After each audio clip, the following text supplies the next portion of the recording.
Desert Beagle. Okay, pag bumili kayo ng Desert Beagle, meron tayong 0.23 ano pala to, green gas 12K. Siyempre PB loader o speed loader.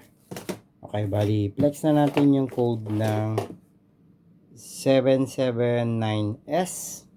Okay, medyo may kabigatan to ah. Okay, i-flex na natin. Wow, ang taba. Ang taba niya. Okay, napakabigat.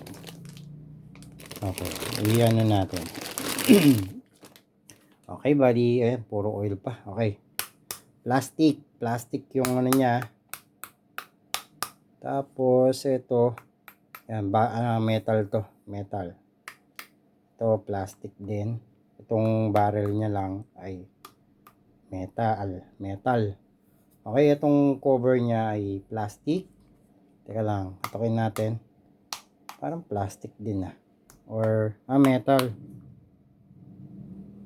Okay, parang plastic.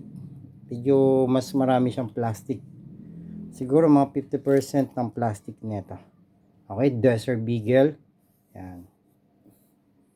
Malangis-langis pa. Okay, bali, yung sight nito, wala siyang sight. Napakataba oh. Huh? Napakataba gamitin. Okay, bali, ewan ko ano to. Hindi ko alam gamitin to eh. Merong ano nito, nasira daw yung ganito niya. So na-goods naman siya oh. Metal naman yung ano niya.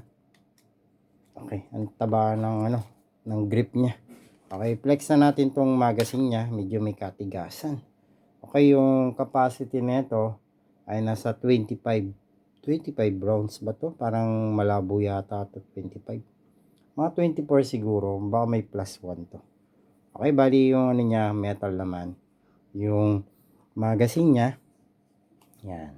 Yung lakas nito ay nasa 300 to 330 FPS. Yan, okay. Lagay na natin. Parang ano to. Okay, tips lang natin ah. Medyo pag ano, wag nyong isasalang agad yung magazine. I-click nyo tong button ng ano yun oh. Para kasi parang bumabangga siya. Yan yung nasisira sa customer minsan. Yan, i-ano nyo, i-up nyo. Tapos ilagay nyo yung magazine. Medyo matigas yung ano ah. Siguro dyan nasisira yan. Yung iba nasisira daw eh. Okay, yung issue yun. Kailangan pag di-release nyo yung magazine, tulak nyo, tapos atakin nyo. Huwag nyo munang ano. Tapos paglalagay nyo, itulak nyo at yan yung button. Yan yung ano nyo. Hindi ko alam kung ano to, mga to. Kayo na magano ha. Okay, bali kikiluin na natin to. Masyado na mahaba yung oras.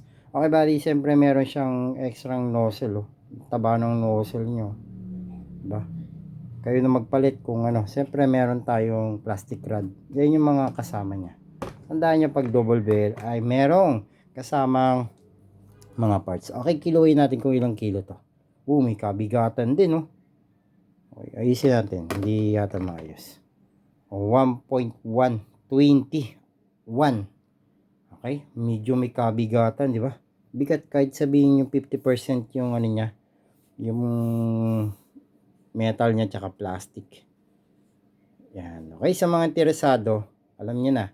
Message nyo lang ako sa gusto ng ating Desert Beagle. Wala tayong COD nito. Ang ganda lang. Okay, tips lang natin ha. Ito nagkakaroon ng issue dyan minsan. Kailangan alalayan nyo rin. Wag puro ano lang, saksak lang ng saksak. Alalayan nyo.